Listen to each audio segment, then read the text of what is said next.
so-called black elite just lost their grip on our community, and the Democrats are scrambling because they can't deliver the plantation vote anymore. The BOULE's influence is gone, and we did that.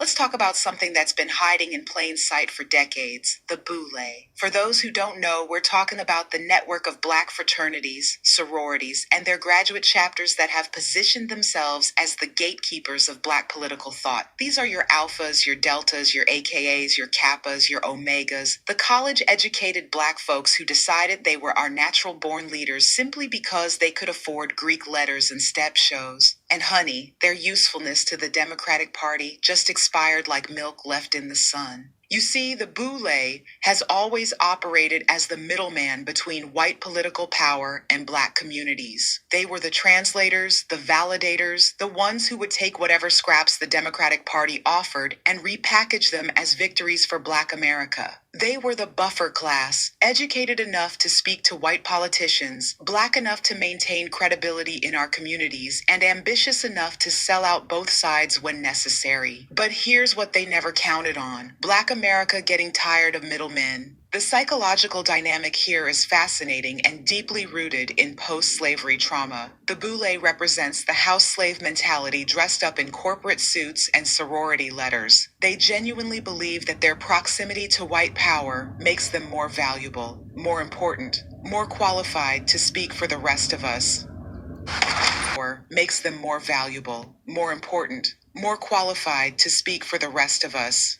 They've built entire careers on being the acceptable black faces that white politicians could point to when questioned about their commitment to our community. And for decades, it worked. These organizations became the Democratic Party's black pipeline. Need a black endorsement? Call the local NAACP president, who's probably an alpha. Need someone to calm down an angry black community? Send in the AKA mayor or the Delta City councilwoman. Need to show diversity at your campaign event? The Divine Nine will fill your stage with black faces who know how to code switch perfectly for white comfort. But the 2024 election changed everything. When black voters collectively decided to walk away from automatic Democratic support, we didn't just abandon the party, we abandoned their appointed representatives too. And that's when the BOULE discovered something terrifying. They had no real influence over black communities. They only had the illusion of influence, propped up by their relationships with white political power. Think about this from a business perspective. The BOULE operated like a pyramid scheme, where their value was entirely dependent on their ability to deliver black votes to Democratic candidates. They were middle management in a corporation they didn't own, taking orders from executives who saw them as useful but replaceable. When black voters stopped following their recommendations, stopped showing up to their rallies, stopped accepting their endorsements as gospel, the entire structure collapsed. The Democratic Party suddenly realized they had been paying premium prices for a service that no longer delivered results. Let's be brutally honest about what the BOULE represents in Black America. These are the people who got their degrees, joined their organizations, and immediately started looking down on the rest of us. They speak with this air of superiority, like their college education and Greek letters somehow made them more authentically black than those of us who didn't have access to higher education or chose different paths. They love to talk about being educated and informed voters as if the rest of Black America was too stupid to understand politics without their guidance. They position themselves as the sophisticated ones who understand how the system works, while treating regular black folks like children who need their wisdom to navigate complex political decisions. But here's what they never understood. Real black people have always been politically sophisticated. We didn't need their translation services. We didn't need their validation. We were perfectly capable of analyzing politicians and policies without their academic interpretations. The BOULE's entire existence depended on maintaining this fiction that they were necessary intermediaries between black communities and political power. They had to convince both sides that direct communication wasn't possible, that white politicians needed them to reach black voters, and black voters needed them to understand white politicians. That fiction just got exposed. When Black America walked away from the Democratic Party, we bypassed their entire network. We didn't need their permission, their endorsements, or their explanations. We made our own collective decision based on our own analysis of the situation. And in doing so, we revealed that the BOULE was never leading us. They were just following us while pretending to Walking be us out to our front. own The demise. psychological impact on these organizations has been devastating. Their entire identity was built on being the bridge between black and white political worlds. Without that role, what are they? Just social clubs for middle-class black folks who like to step and throw parties. From a strategic Party and standpoint, this bullshit. moment represents a complete power realignment in black politics. For generations, the Democratic Party could influence black voting patterns by working through established black institutions. The churches, the Greek organizations, the civil rights groups, they had a clear playbook: wine and dine the leaders, give them access and recognition, and trust them to deliver their communities. That playbook just became worthless. The Give beautiful them some thing crumbs about on the this plate. shift is that it's forcing everyone to confront some uncomfortable truths. The BOULE always claimed to represent black interests, but their primary loyalty was to their own social and professional advancement. They were more Facts. concerned with maintaining their seats at white tables than with ensuring those tables served black communities. Look Facts. at black politicians who came through the BOULE system. They learned early that success meant being palatable to white voters and white donors. They mastered the art of speaking black in the hood and speaking white in the boardroom. They became experts at symbolic politics, lots of photo ops and emotional speeches, minimal substantive Very policy emotional change. speeches. These are the people who would show up in our communities during election season, talking about our shared struggles and the importance of representation, then disappear for 4 years while voting for policies that hurt black families. They used their Greek letters and their degrees as shields against criticism, as if their educational pedigree made them immune to accountability. The black preachers in this network are even worse. They turned our churches into Democratic Party outreach centers, Facts. using the pulpit to deliver political messages wrapped in religious language. They convinced our grandmothers that voting Democrat was somehow a Christian duty, that questioning the party was tantamount to questioning God. These preachers became political operatives with 501c3 tax exemptions, collecting money from both their congregations and Democratic campaigns while delivering neither spiritual nor political liberation. They were double agents serving two masters while pretending loyalty to our communities. Wow. But black people are waking up to these games. We're recognizing that the Boule's version of black leadership has been a massive failure. Despite decades Facts. of their political involvement, despite their degrees and connections and insider Degrees don't access, mean black shit. America is still at the bottom of every positive metric Facts. and at the top of every negative one.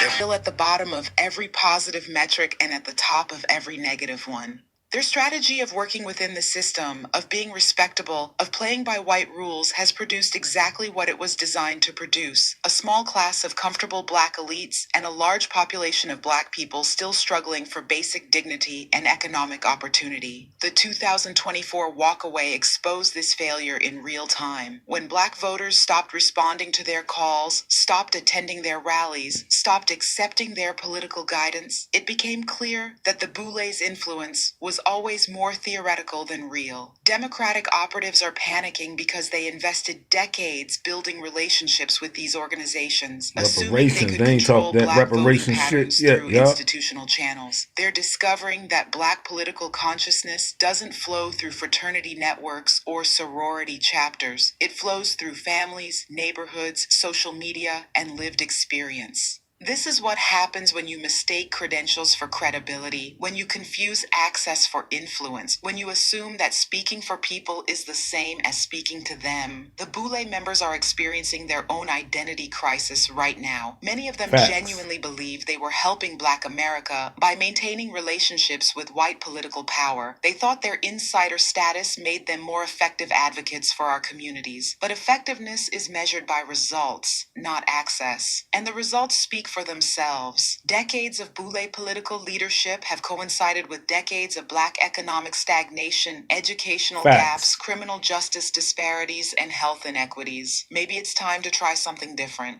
The The psychological transformation happening in Black America right now is profound. We're moving from a mindset of seeking approval from white institutions to a mindset of demanding accountability from all institutions. We're refusing to be grateful for representation that doesn't deliver results. We're rejecting leaders who got their positions through networking rather than community organizing. This shift terrifies both the Democratic Party and the BOULE because it makes Black political behavior unpredictable. They can't just call up the local AKA chapter president and expect her to deliver votes anymore. They can't assume that a Morehouse graduate with political ambitions will automatically support their agenda. Black voters are asking harder questions. What have you done for us lately? What specific policies are you proposing? How will you measure success? What happens if you don't deliver? These are business questions, strategic questions, questions that demand concrete answers rather than emotional appeals or historical guilt trips.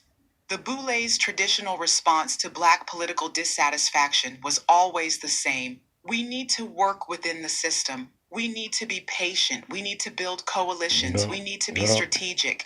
Translation, but they ain't say that for them illegal migrants. Keep voting Democrat. Don't rock the boat. But Black America just rocked the entire ship. By walking away from automatic Democratic support, we forced a complete recalculation of Black political value. We've demonstrated that our votes can't be taken for granted, that our support must be earned, that our loyalty isn't inherited by anyone, including Black elites who look like us but don't necessarily think like us. Facts. The Democratic Party is scrambling to find new ways to reach Black communities now that their traditional intermediaries have been exposed as ineffective. They're discovering that they actually have to talk to regular Black people directly, that they have to address our concerns specifically, that they have to deliver results consistently. And the BOULE, they're trying to figure out how to remain relevant in a political landscape where their primary value proposition, access to white power, no longer guarantees Black support. Some of them are adapting, recognizing that they need to rebuild credibility within Black communities. That's why they're using them illegal migrants. That's why they fighting for them so hard, y'all.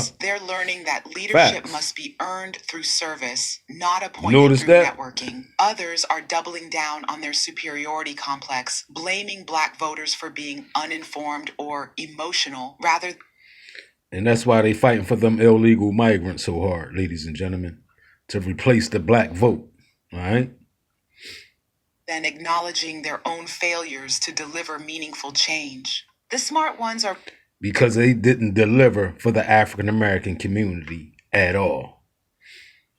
Recognizing that this moment represents an opportunity to reimagine Black political engagement entirely. Instead of being middlemen for white politicians, they could become advocates for Black communities. Instead of translating Democratic talking points into Black vernacular, they could develop independent Black political agendas. But that would require humility, accountability, and a willingness to follow rather than lead. It would require admitting that their decades of political involvement produced disappointing results. It would require accepting that regular Black folks might have better instincts about our collective interests than college-educated Black elites. That's a hard pill to swallow for people whose entire identity is built on being smarter, more sophisticated, more strategic than everyone else in their community. The truth is, the BOULE's usefulness to the Democratic Party was always limited to their ability to deliver Black votes without demanding white accountability. They were valuable precisely because they didn't push too hard, didn't ask too much, didn't threaten white comfort. Now that Black voters are pushing harder, asking more, and threatening white political comfort directly, the BOULE's buffer role has become obsolete. The Democratic Party doesn't need middlemen anymore. They need miracle workers. And the BOULE never learned how to perform miracles.